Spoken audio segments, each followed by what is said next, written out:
प्रथमतः सर्वांना जय भीम. मी गोविंद चुबुक नारायण, पश्चिम महाराष्ट्र संघटक म्हणून पहिलं काम करत होतो. आता माझी नियुक्ती दलित पॅंथर पश्चिम महाराष्ट्र प्रदेशाध्यक्ष म्हणून काम करतो आहे.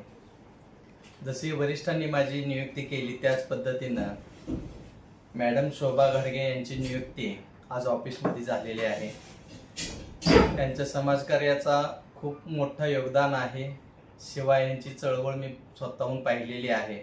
बांधकाम कामगारापासून ते कामापर्यंत त्यांची चळवळ मी व्यक्तिशः पाहिली.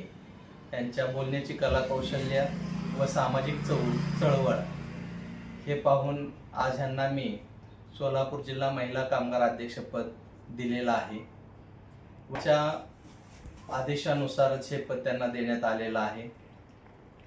त्याबद्दल मी त्यांचं हार्दिक अभिनंदनही करतोय आणि यांच्याकडून पुढील कामासाठी मी अपेक्षाही खूप मोठ्या ठेवलेल्या आहेत.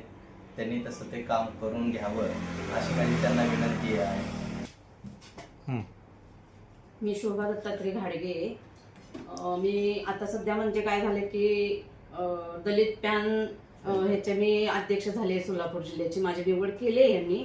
आता तसं म्हटलं तर हे माझे सरच म्हणावं लागेल मला. थोडक्यात यांनी माझ्यासाठी निवड केली. त्यांनी माझ्यात काही बघितलं ते त्यांना माहिती मी सांगून असं म्हणजे नाही बरोबर ना, की कारण मला म्हणजे महिलांचे कामे मला भरपूर करायला आवडतात.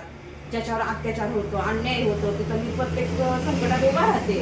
मग तो पोलीस स्टेशन असो, तहसील कार्यालय असो, पंचायत समिती असो किंवा महिला बचत गट असो किंवा कुठे मोठे छोटे कार्यक्रम असो द्या, मी तिथं पोहोचते बरं का.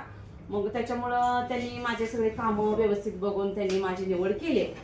मग आता इथून पण त्यांच्या अपेक्षा जे आहेत ते मी स्वप्न त्यांचे पूर्ण करीन एवढीच माझी विनंती आहे. बस. मी सोलापूर जिल्हा अध्यक्ष दलित पॅंथर शहाजान.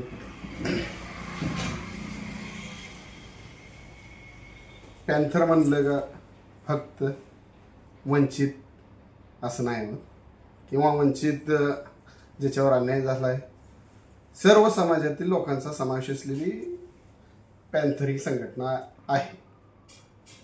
आता त्या संघटनेचं मोठ्या प्रमाणात म्हणजेच पक्षांतर रूपांतर करण्याचं कार्य माननीय राष्ट्रीय अध्यक्ष स्वप्नील ढसाळ साहेब यांनी केलेलं आहे.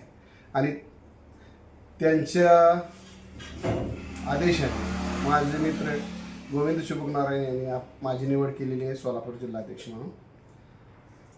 आता समाजातील काही महत्त्वाच्या ज्वलंत विषयावर वाचा फोडण्यासाठी किंवा काही प्रॉब्लेम असतील, काही जनतेच्या काही समस्या असतील तर त्यांनी माझ्याशी संपर्क साधावा, जेणेकरून मी पक्षासाठी आणि समाजासाठी काहीतरी करण्याच्या प्रयत्नाने या संघटनेत सामील झालेलो आहे.